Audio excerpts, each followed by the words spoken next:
Magandang araw po sa inyong lahat mga kapuring. Ngayong umaga po ay ipapakita ko sa inyo kung paano po magpalit ng ating stock seat cover. By the way, welcome back po sa ating channel. Ang una po nating gagawin ay baklasin po natin ang ating seat assembly. Meron lang po itong bolt-in nut sa unahang part ng ating upuan.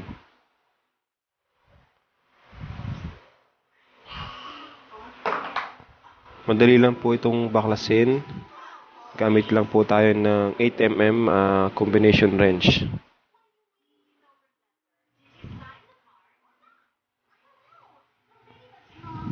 Kung mapapansin nyo, hindi pa po sira yung seat cover natin dito. Bali, ginawa ko lang po ito para ipakita sa inyo kung paano palitan ang seat cover ng ating Fury 125.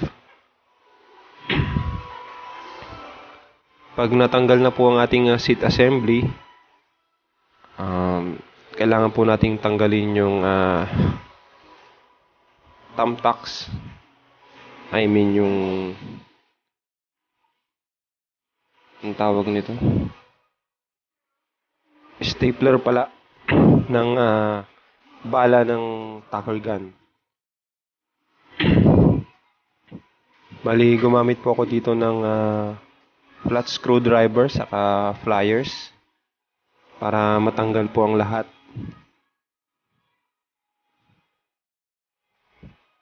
Ako rin po yung nagpalit yan yung una from stock seat cover to replacement. Medyo matagal-tagal na rin po ito mula nung pinalitan ko at kinakalawang na rin po yung mga stapler. Anyway, pwede nyo rin pong sirain na yung seat cover since papalitan nyo na. Pero sa akin kasi hindi ko siya sinira, baka magamit ko pa siya dun sa isang motor namin.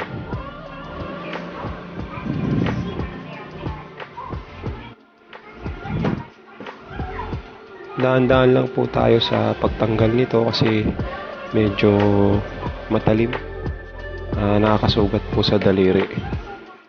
Nakailang tusok din po sa daliri ko yung lumang stapler na yan.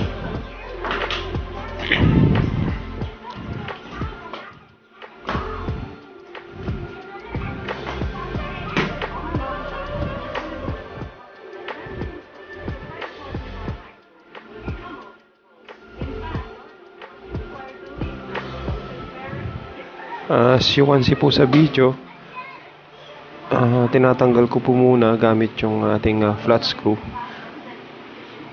At saka ko hinuhugot gamit yung ating pliers.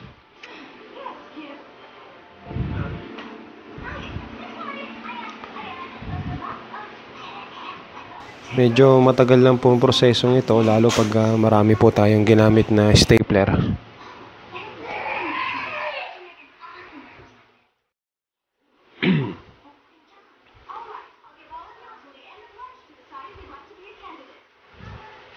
Yung po palang foam ng ating seat assembly, hindi ko pa po yan binabawasan. Stock pa po yan.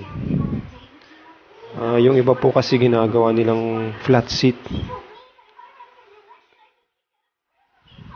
At yung iba naman dinadagdagan ng foam.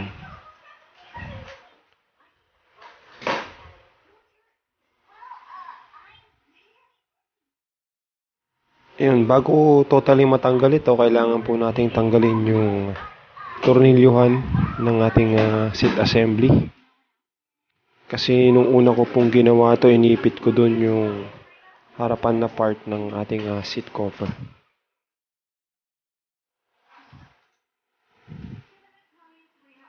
Again, gamit po tayo ng 8mm combination wrench.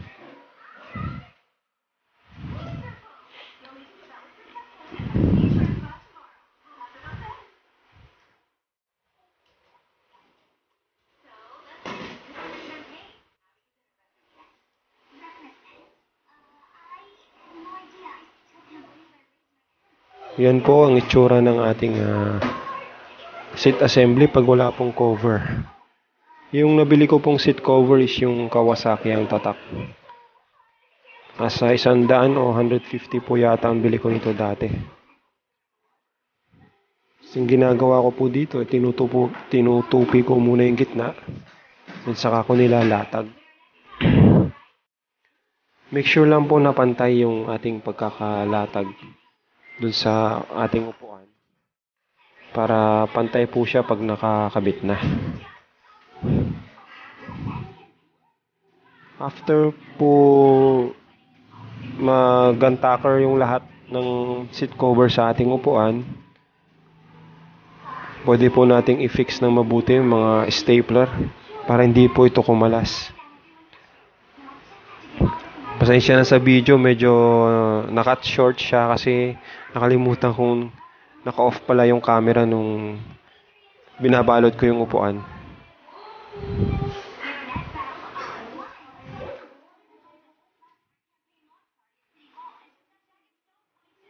Para maayos po yung pagkakalagay ng ating seat cover, kailangan po nating hatakin yung seat cover para kumapit mismo dun sa foam or mabinat ng gusto.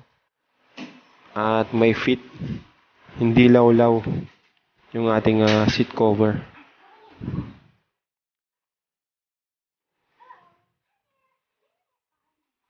Again, make sure po na okay yung gun tacker natin para hindi po ito kumalas.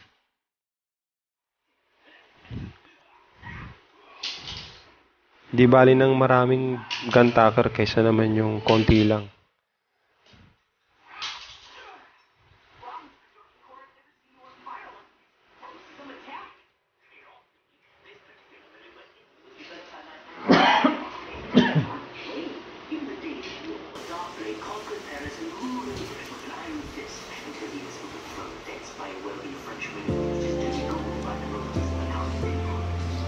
Medyo mabusisi at matagal yung prosesong ito kasi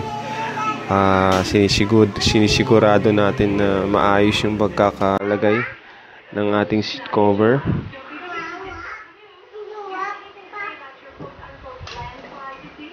Kasi pagka lawlaw po ito, may tendency na madulas itong upuan.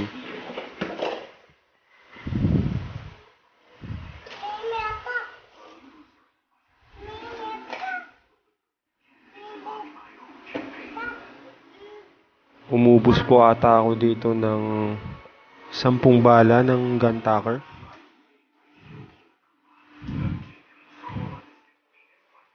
Tapos yung mga hindi ko na i-gun tacker ng husto, ginagamitan ko po ng pliers.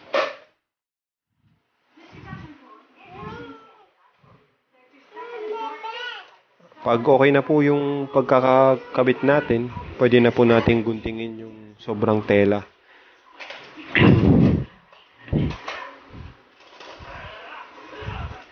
Para malinis po siyang tignan sa ilalim.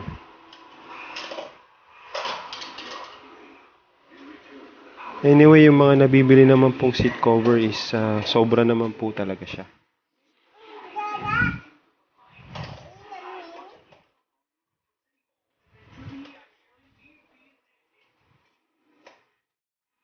Yung iba gumagamit po ng compressor type na gun tacker. Pero sa akin po, yung mano-mano lang po. Since malambot naman po yung plastic ng ating seat cover assembly.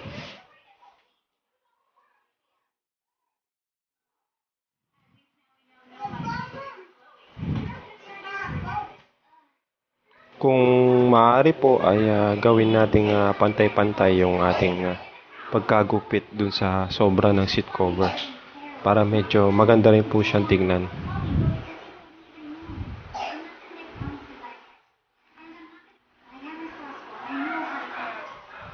Pwede nyo rin pong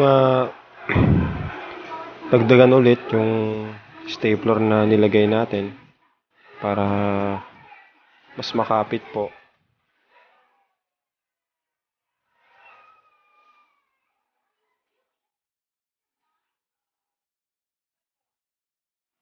Minsan po kasi may tendency na kumalas yung o mapunit yung tela. Lalo kapag konti lang yung stapler natin o gun tacker natin. Kaya to make sure, double check nyo na lang po.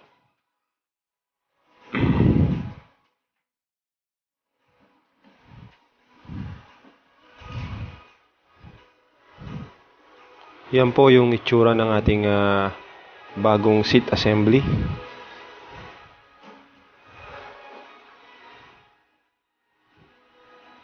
Pag okay na po, pwede na po nating ibalik yung tornilyuhan ng ating upuan sa may harapan.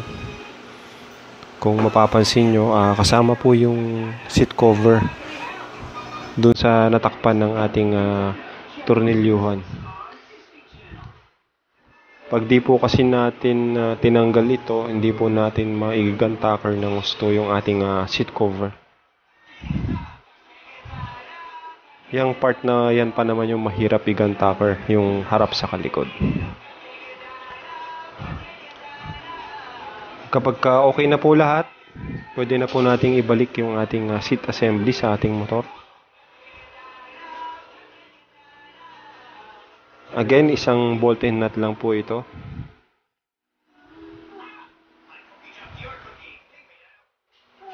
Gamit po ulit tayo ng 8mm combination wrench para pahigpitan. Hopefully may natutunan po ulit kayo ngayong araw na to, and abangan nyo po yung iba pang video na aking gagawin para sa modifications and preventive maintenance ng ating Fury 125. Please like, watch, and subscribe po sa ating YouTube channel. Maraming salamat po sa mga sumuporta.